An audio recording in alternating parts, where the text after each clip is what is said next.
Hey everybody, I'm Prism and welcome to my YouTube channel. I'm hoping to start doing some fun videos for me and for you guys, so I decided to start with an idea that I've had for a while. I've always wanted to do a concept to completion or concept to competition video where I take you behind the scenes of how I prep for a dance competition. This one is for Motor City FurCon 2021. This will be my first dance competition in about 2 years because of some stuff that's happened. So let's hop in. Over the past couple of years, I've had some time to do reflecting on what I want my dances to be like. My favorite styles have always been ballet, musical theater, and some things that I've always loved are portraying characters and telling stories. I realized with my past couple of competitions that I wasn't too focused on the things that I liked. I wasn't telling a story and I wasn't playing a character. Now, some of those things are a little hard when you're in fursuit because as much as I love Prism and fursuiting and dance competitions, it's a little bit hard to portray something like that when you've got a mask on. Aside from that, I realized that in the past I've been focused on the entertainment of the judges rather than the entertainment of the audience.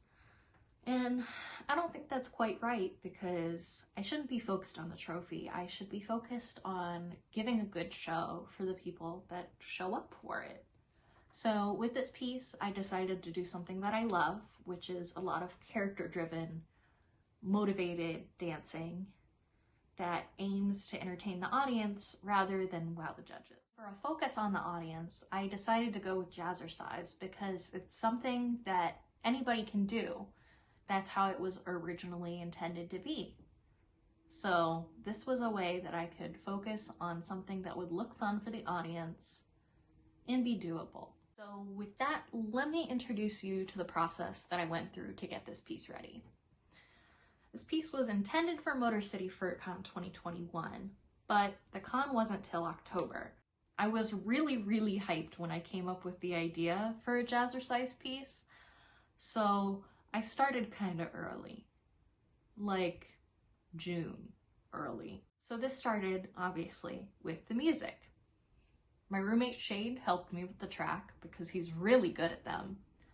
I wanted fun 80s music and something characteristic. So I brought my 80s playlist to Shade and one of my favorite episodes of The Care Bears. The Care Bears had a episode that was called The Care Bears Exercise Show. And it was really an animated 80s exercise video for kids. This was one of my favorites when I was a kid. It came with my Champ Bear, and I wanted to use a couple of the lines to break up some of the songs. We took a couple of lines from that and 2 songs from my 80s playlist and mashed them together. Easy enough, right? Next up was the choreography. At this point, I watched a lot of jazzercise videos to pick moves that would fit my style and work with the songs that I chose. Choreography usually takes me a while because I choreograph in a lot of chunks, and those chunks might not line up with the order of the song. So I have to keep working until all of the dead air is filled and I've got a complete piece. This piece was probably the most fun I've ever had choreographing because it was a lot of bounce and a lot of classic jazz staples, and that was really fun to return to for me.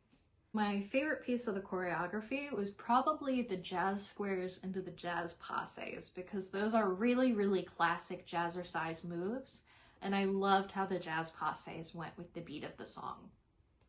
My only issue was that I wanted to do some snaps with it, and you can't necessarily see them with my paws on, so that made me a little sad, but it was something I could live without. By September, I had all of my choreography down and it was time to start cleaning. This is the part where I film myself a lot. It's hard to correct mistakes if you don't see them, so I was constantly checking after every run I did. A lot of the issues that I saw and wanted to correct were placements. I love having picture moments in a dance, and I wanted to make sure that they were sharp and noticeable so that they were a pose for a picture. Other than that, it's a lot of timing correction, making sure that I'm not too slow or too fast, and that each move transitions into the next smoothly. In fact, I'm still polishing my piece as I'm filming this. The dance competition is 10 days away, and I want to make sure I have it looking as good as possible. So I'm gonna go keep practicing. See you guys at Motor City. Our next performer coming out for you, they are the one, the only. Give it up, all your noise for Prism!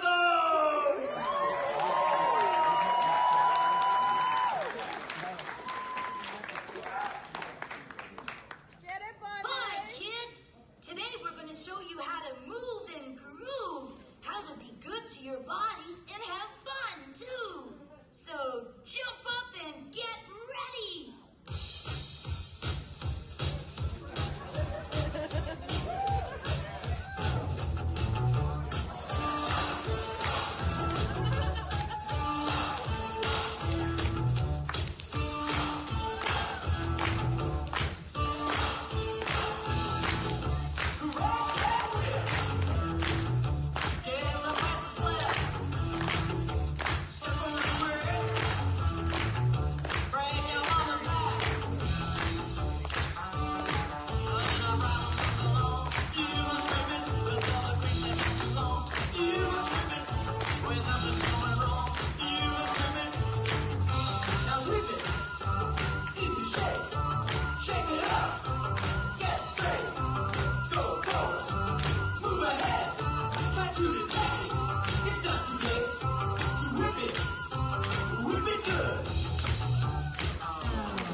And either running shoes or bare feet or paws, as the case may be.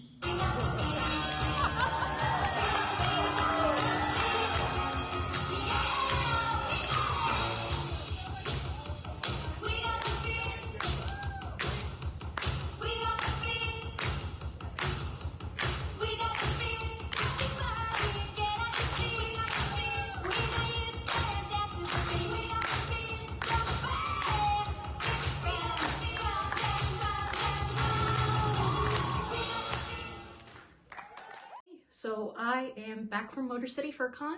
I rearranged my room. It's Tuesday. The post-con depression has kicked in full force.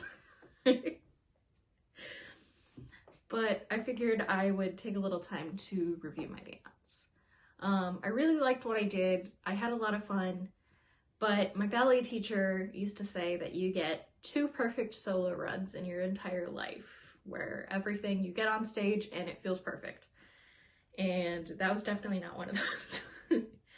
I could think of a laundry list of things I wanted to improve, but when I came and asked for critique after the competition, I wasn't necessarily nice to myself about it. I asked how bad I did, and Blazin shut that down immediately, which I really, really appreciate that he did that. He had a lot to say about where I've gone and where I'm going, and just comparing myself to the past. And I think this is my favorite solo piece that I've done, as I said before, and I'm excited to keep going from there. So I'm not gonna get down on myself, and I'm not gonna write down that laundry list of things I could have fixed. Now, regardless of the judges, I said previously that what I wanted was really to entertain the audience with this piece, and I feel like that was really, really, really successful, and I really appreciate everybody that came up to me Saturday night and then on Sunday as well, telling me how much they loved my performance and that they really enjoyed it. And that's never happened to me at a FurCon before, so that was just, it made me really bashful. I was really excited about it. And then looking back at the video, there were lots of people that were clapping along and cheering and smiling, and that's all I wanted. So I would say it's a successful piece, and I'm proud of what I did for Motor City. I'm excited for Motor City in 5 months to do more, and I think I'll see you guys then. Bye.